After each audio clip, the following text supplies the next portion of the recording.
It seems as though you've misunderstood me. Perhaps I should put this bluntly. If nothing changes drastically, Sir Naofumi may survive the next wave, but the rest of you will not. But what do you mean by that? I'd have thought it was obvious. Now or never, just fight it out. Just fight it out. Just fight it out. Greetings once again, my friends, and welcome back to Geek News Anime Night, where we take a particular series and we watch it episode by episode and give our thoughts, our opinions, our inner dwellings, our what-if fan fictions. I'm not sure what else we're going to give here, but frankly, you guys are going to enjoy it. I'm your host, Adam Mickelson, aka Drac. I hope everybody's having an awesome day or night when you're listening to this. And joining me, obviously, is my lovely wife, Andrea. Andrea, is it warm enough for you yet? No. Is it ever going to be warm enough for you? Not anytime soon, I'm pretty sure, with my luck. Is the anime going to warm you up? I hope so. Okay, well, welcome back, everybody, and welcome back to Rising of the Shield Hero, because we are going to be tackling Season 1.5 as well as Season 2 of Rising of the Shield Hero. So you guys can go ahead and look forward to that, and I'm actually looking forward to it too, as we now get to go a little bit further into the anime that kind of captured my heart a couple of years ago. Just, you know, from the amazing ending that we just barely had, going into the next season, which is now available, and we can watch whenever we want. So without further ado, let's get into this, Andrea. Are you excited? Are you excited to be back with Rising of the Shield Hero? Yep. That's such enthusiasm from you. Yes, I can tell. So let's get into the most recent episode that we watched, which is technically episode 22, but it is of season 1, but it is Four Heroes Council, which kind of starts up with a little bit of a retcon. If you remember correctly, in the ending, Naofumi wasn't going to, they were going to do some kind of a meeting, and Naofumi wasn't going to have anything to do with it. He was just going to go off and do his thing. Right? And unfortunately, that would make this episode not make sense. So now, we're all going to pretend that we never saw him walk off into the sunset, and that was amazing and everything like that. No, he stayed at the castle, and he was going to attend the Four Heroes Council, where basically the queen was going to have the four cardinal heroes meet and kind of come up with a plan to be able to fight the waves. And while they do that, there was a banquet that was going to be going on in honor of the shield of the four heroes, where the companions, let's go with that, the companions could get together and have fun and all that. I mean, the cardinal heroes can have fun too, but they had this other meeting to take care of. And so we'll be bouncing between this and also the party, because there's going to be interactions between both. Ultimately, what happened in the Cardinal Heroes meeting? Well, some might say it was productive. Others would say it makes you want to hit your head against a wall. Basically, it was a little bit productive. We learned a few things, right? Because the queen kind of pointed out that where they've been saying that the shield hero has been cheating and he found a way to be able to cheat the shield and everything like that, we actually find out something that just made me giggle so hard when I first saw it, which is that Naofumi wasn't cheating, he just was higher level than all four of them. Because we all think that, like, with the shield hero, he can only defend it himself. He can't fight. So at that point, like, his companions, he has to have a companion to fight for him. So it's obviously going to take a lot longer for him to level up compared to the other three. Turns out he was working harder than them the whole time, because he had to do everything on his own. And that's why he has these higher tiers, not only because of his anger, but one of the reasons he has these higher tiers of shield is because he's further along than they are. He's worked smarter. He works smarter, not harder, yeah. Whereas the other three, you might say, have a little bit of a silver spoon in their mouth. They've literally been handed the best companions, the best quests, and like, he had to go earn it. And so at that point, it's funny that they aren't as high a level as him. And so the queen points that out when they basically try to be all egotistical on him and say that, well, technically, if the next wave were to happen right now, the three of you wouldn't survive, and the shield hero would barely survive. And so it's just like, I don't know about you. I enjoyed the hell out of that moment. Oh, yeah. Because if you think about it, Naofumi had everything going against him, and he still is a higher level than them. And probably because they were sitting there whining and dining the whole frickin' time. So at that given moment, I also should say we need to go backtrack just a little bit more. Because if people remember, one of the reasons that they came to the city in the first place after Naofumi getting exonerated was to use the Dragon Hourglass to level up Raftalia and... Is it just Fee? Fee or Philo or... Philo. To go level them up.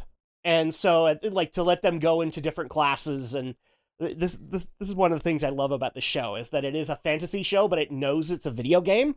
And it's weird. But they go to the Dragon Hourglass, and unfortunately, we get a little bit of bad news. They were able to class up, but they couldn't class up the way that they wanted to. Unfortunately, I guess the Dragon Hourglass kind of picked for them, or only gave them one option. And that wasn't the option that they wanted. I personally have a theory on that, but what did you think when you heard that? Jeez, I wonder how many classes they would have originally had if they had the choice. It kind of makes you wonder, but we didn't see the interface element to be able to know. But I mean, like, let's just say for the sake of argument, they had 3 or 4 choices, and 3 of them were blocked off for them. They could only go in this particular direction. Then obviously somebody's still rigging it. Somebody's still rigging it. Or my theory is, because of what Naofumi needs as the shield hero, the game basically, or the world basically decides that you have to be this for him. Mm-hmm. I kind of wonder if maybe that's why it happened, or it also could be because of Naofumi's corruption, because he does have the cursed shield. So, like, he has the curse series. Maybe that's what's restricting him? I don't know. Like, it's actually... I know a lot of people are basically going, oh, well, it's just, the game trying to be played against Naofumi. But to me, it has this other interesting little fork in the road where it could actually be restrictions because he's the shield hero, but also because maybe because of his curse, he's restricting them from going in the directions they want to go.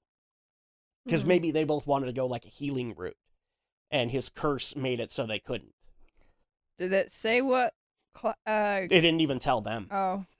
It didn't even tell them. They actually went back to the queen, and she said that there were special circumstances that could cause that, but she didn't know what they were. So unfortunately, it's kind of a big, I don't know, from everybody. Yeah, but do we know what classifications they ended up getting? No. No? They don't actually show us. Oh. I'm guessing in the upcoming episodes we'll start to see what they have. But considering that Raftalia was kind of going down a tank route, and Philo was kind of the melee damage or basically the damage dealer of the party, because she does both melee and magic. Maybe they were just kind of set in those routes. I don't know. But yeah, back to the council. So when we're back in the council, we're finding out that the other heroes are not equipped to handle the next wave, but the queen has an opportunity for them to be able to go, quote, catch up. They need to go to, or rather, an event is starting up in, oh crap, I can't remember the name of the place, but the Calmira Archipelago. There's an event. This is why I love it. They know they're in a video game, but they still treat it like it's a real world. They actually say that it is a special event at the Calmira Archipelago, which will gain bonus experience points. How weird is that you're in a fantasy world and you're hearing them say you can get bonus experience points? That's just strange. We live in this real world, but we know it's a video game. I feel like we're in Wreck-It Ralph. Right. Exactly. Like at night when Naofumi goes to sleep, they all leave and go do their own things. Yeah, exactly. But yeah, this is basically the opportunity that all the heroes need, not just the three, but also Naofumi need to survive the next wave. And so she makes the offer that, like, starting the next day, you guys ought to set out to this archipelago and start leveling up, so that you're prepared for the next wave.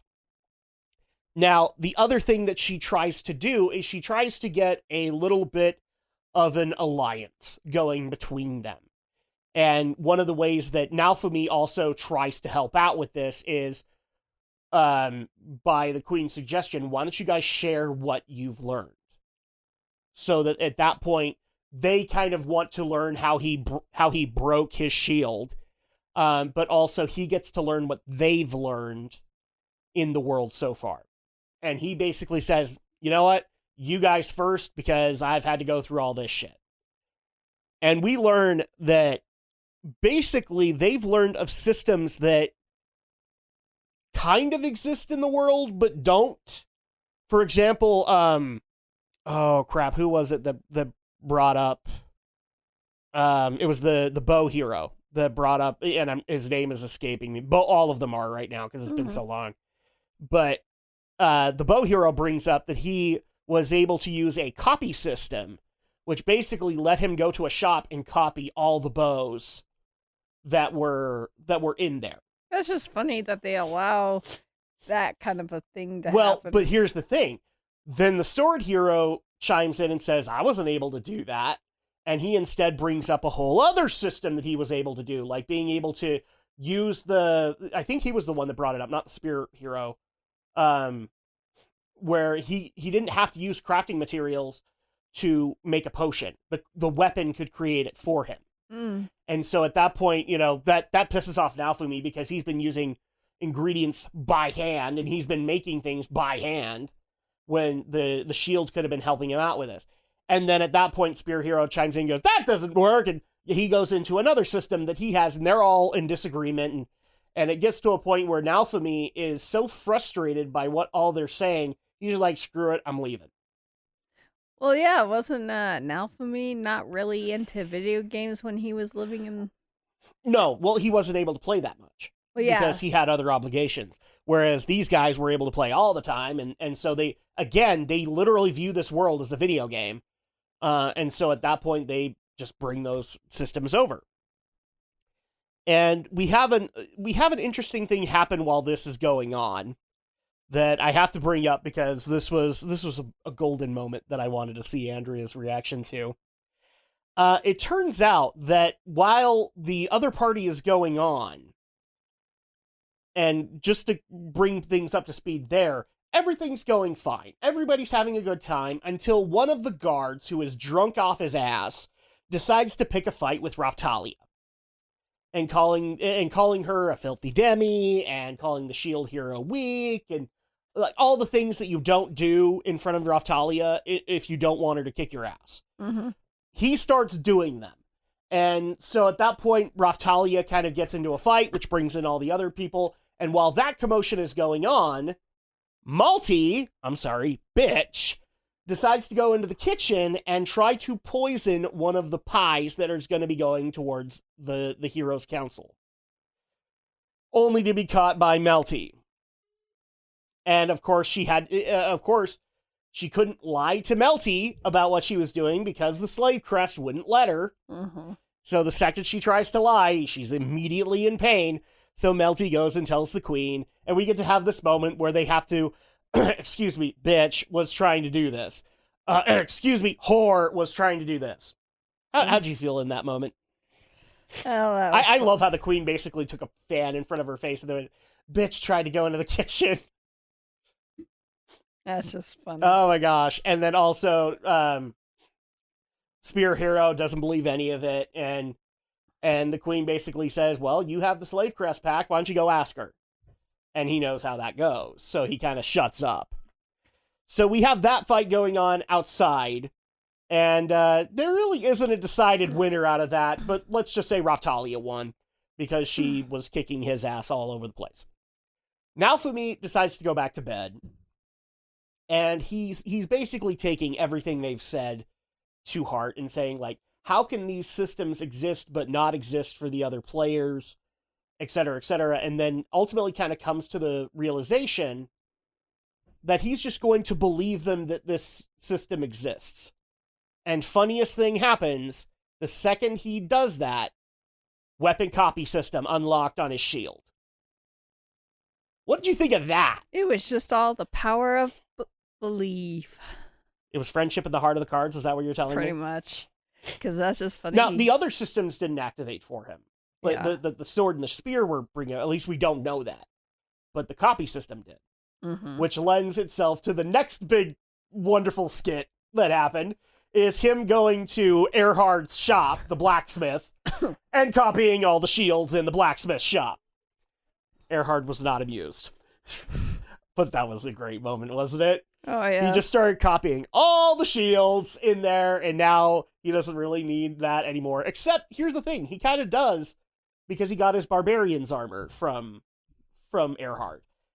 All of the upgrades for Philo, well, not for Philo, but for Raftalia have been coming from Erhard. So it's not like he doesn't need the shop. But I love the fact that Erhard was just pissed. Oh, He's yeah. like, well, now I can't sell these things to you. You weren't going to be able to sell them to him anyway. Oh. I love that moment. It was hilarious when I saw it the first time. What about you? Well, you kind of feel bad for the shopkeeper at some point. Cause A little bit, but not really. I mean, he's still going to get business from Naofumi. I know. But it's just funny. It's just like... So, after that moment, it's then decided, okay, we'll go over to the harbor to go board our boat. But Raftalia asks that they go back to her home village before they head to the port so that she can say goodbye to, or she could check in on all the people they saved, plus say goodbye to the best friend that died. And, go make well wishes on her grave. So they go and do that, and we get to have some heartfelt moments between Raftalia and Naofumi's little group, maybe even meet some new characters along the way, and then we are on our way to the Calmira archipelago. And that's kind of how the episode wraps up, is that, okay, so we get to have that council meeting.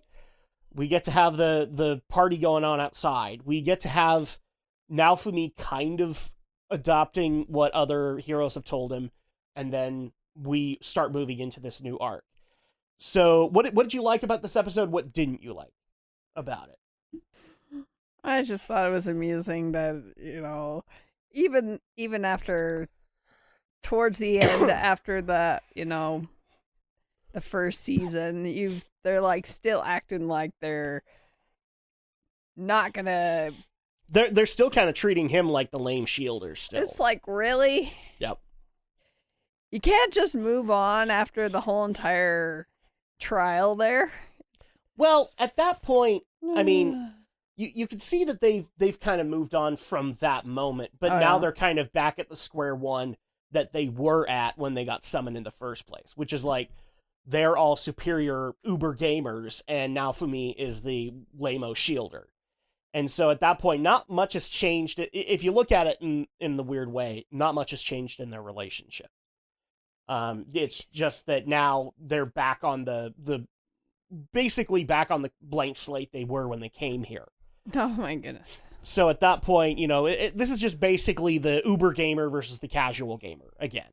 And that's what Naofumi is. Like, he had other commitments. He couldn't play all the time. Well, I just like it that the queen's like, you know what? Even she gets tired of it, right? I know, and it's like, well, if you three don't shape up, you're gonna end up getting killed. Yeah, and I actually do like the fact that she pointed that out, because she also kind of, what was her name? Vitoria. she kind of imitated Fitoria's statement in that regard, where she was like, well, you've got to work together. Otherwise, this is not going to work and the waves are going to overwhelm you. And so the reason that she kind of brings this up is not only to get their levels up, but to get them to go together and work together. So I do like the fact that they tried to do that. I will say it was a little annoying that Naofumi goes to this with Fitoria's thoughts in his mind. Like, he needs to get along with them better, etc. And then the bickering gets so bad that he's just like, you guys are a bunch of lamers, and I walked out. So obviously they do give something for Naofumi to work on. He's not that patient with them. So I have like a love-hate relationship with that. It's like, man, you should really be exercising more patience when it comes to these guys, because they are kids in a play world, whereas you've been living in this world for a while. Yeah, but I think it's just kind of one of those things that's like, well, when you've been treated as an outcast, it's going to take some time to kind of... Well, and the funny thing is, you see kind of Naofumi's temper mirrored in Raftalia. Is like, she knows Master Naofumi is not a bad person, but she let the drunk guard rile her up. And so at that point, she has a tantrum kind of thing. So I kind of like that. It shows that they both have work to do as far as character development, but it also kind of states that, okay, well, now we have to do this under this new equation, which is we have to work together. And unfortunately, that also means that Hor is going to be going with them, because she is still part of the Spear Heroes party. He be simping hard for Hor. I'm just saying. What did you think about or what was another thing that you liked out of it?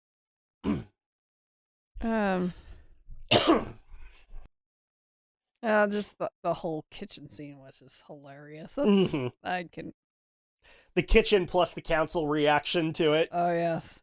Because you hadn't seen that in a while. It's too bad they couldn't just push her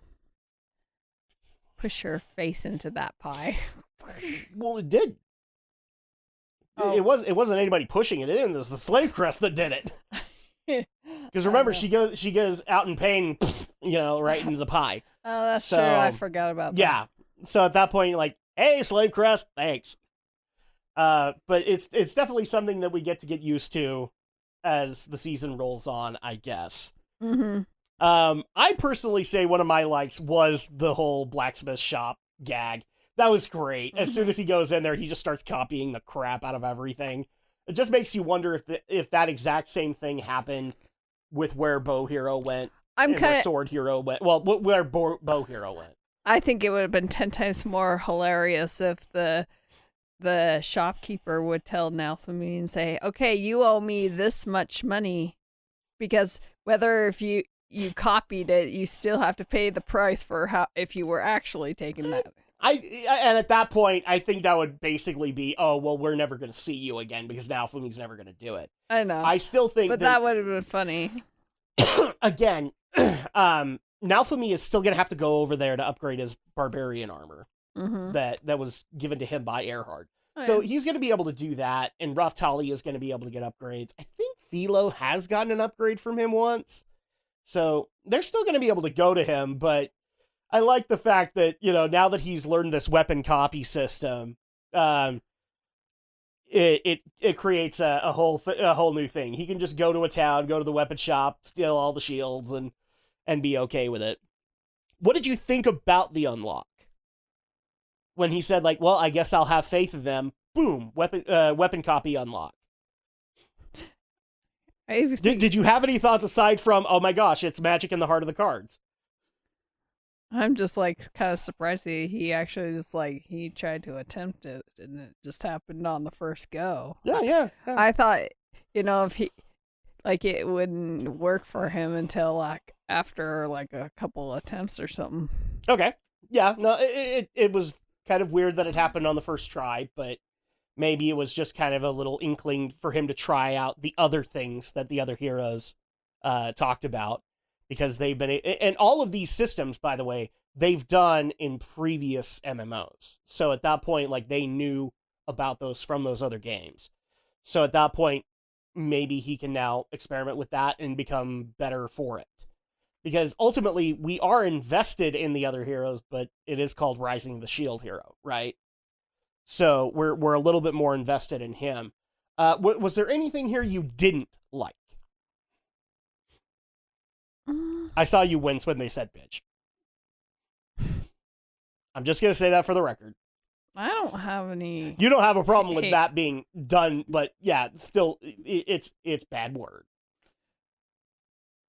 No, I don't think there's anything I really hated on the episode. I will tell you one thing that bugged me. I kind of glossed over this, but when well, actually, one of the dislikes that you have is the Dragon Hourglass, because you want to know what they tried to do. I guess right? that's true.